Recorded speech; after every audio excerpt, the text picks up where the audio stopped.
भूक लागली का कुणाला कळतंय? आईला कळतंय. मग एखादं लेकरू जेवतही नाही, पाणीही पेत नाही, दूधही पेत नाही, त्या मुलाला आई काय करते? आपल्या मांडीवर पायावर या ठिकाणी पाडते आणि पळतच त्याच्या तोंडामध्ये घास घालते. तसं माझ्यावर कृपा जनार्दन माऊलीने केलेली आहे.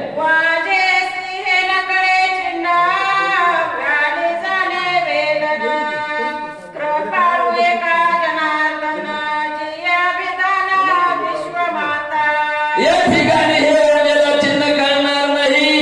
तिनं मुलाला जन्म दिलेला आहे, तिलाच या ठिकाणी माया काय असते, ममता काय असते हे या ठिकाणी कळते.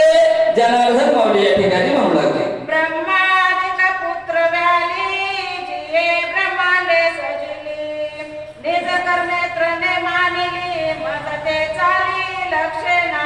आता गाव महाराज म्हणू लागलेला आहे, ब्रह्मदेवानं या ठिकाणी सृष्टीची निर्मिती केलेली आहे. आता सृष्टीमध्ये अनेक प्रकारचे जीवजंतू या ठिकाणी आहेत. मुंगीपासून ब्रह्मदेवापर्यंत सगळी उत्पत्ती या ठिकाणी ब्रह्मदेवानं केलेली आहे. तानेला उदक द्यावे भुकेल्या जेवू घालावे मजे सर्वता न संभवे तेने बोलावे माऊली. आता कुणाला तहान लागलेली आहे, कुणाला भूक लागलेली आहे, हे कुणाला कळतंय? माऊलीला कळतंय, आईला कळतंय. तसं माझ्यावर जनार्दन माऊलीने या ठिकाणी कृपा केली आणि मला कुणाला तहान लागलेली आहे, कुणाला भूक लागलेली आहे, कसं ओळखायचं याचं ज्ञान या ठिकाणी मला करून दिलं. यासी काय करू आता जन्मोनी झाला करता किती याची करू चिंता काही सर्वता जाणे ना.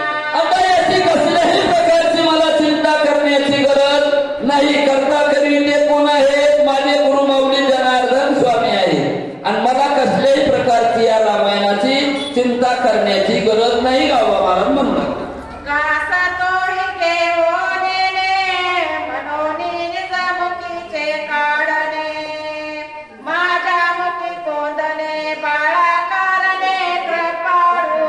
अशी माझ्यावर या ठिकाणी जनार्दन माऊलीने कृपा केलेली आहे. युद्धकांडाच्या या ठिकाणी 42 अध्यायापर्यंत नाथाने रामायण लिहिलेलं आहे आणि 42 अध्यायाच्या पुढे या ठिकाणी पुन्हा रामायण करायचं असं सभा भरली.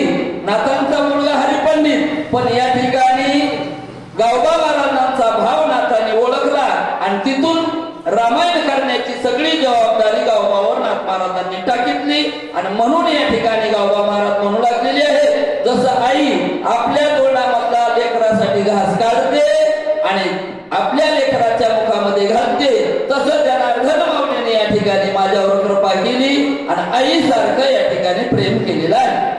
आते सुरस राम कथा माऊलीसी घास गोड घेता आडमी आलो चित्ता काही सर्वता जाणे ना. अशी रामायणाची कथा कशी आहे? अमृतासारखी गोड आहे. ही कुणाची कथा होती? जनार्दन माऊलीची कथा या ठिकाणी होती.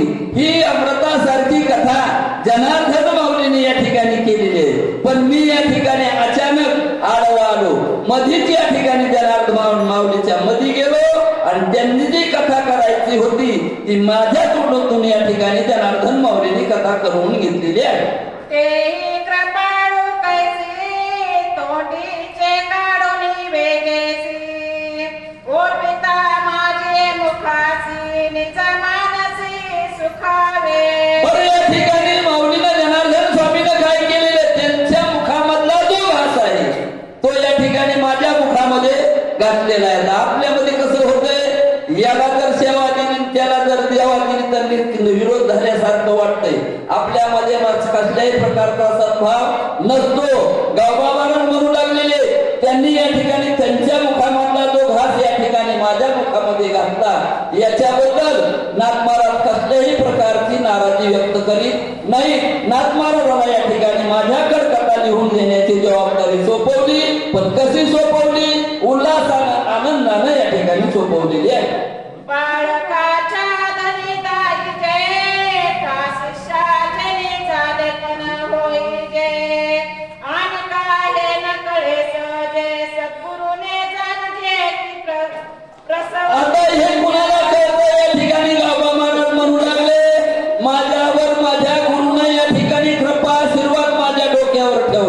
मला या ठिकाणी आशीर्वाद दिला म्हणून मी या ठिकाणी रामायणाची कथा करू शकलेलो आहे. हे कुणाला कळतंय? गुरुला या ठिकाणी शिष्य काय करू लागलेला आहे हे कळतंय आणि आईला आपला मुलगा काय करतो हे या ठिकाणी समजतंय.